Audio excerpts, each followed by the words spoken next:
আসসালামু আলাইকুম রহমতুল্লাহ। ভাই ইনশাআল্লাহ ভালো আছেন? আলহামদুলিল্লাহ আমিও ভালো আছি। প্রতিদিনকার মতো গাড়ি আমরা ট্রেনিং লইয়া বার হয়ে গেলাম। এক ভাই আইসেন সকালে, বাইরে প্রথম ট্রেনিং লইয়া উঠলাম। আর সব ভালো আছেন তো?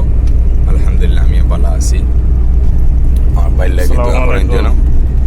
আমার বাইরে 4 দিন হয়েছে, 4 নাম্বার দিন। বাইর লাগে সারায় দোয়া করবা, আর আমরা লাগিও দোয়া করবা।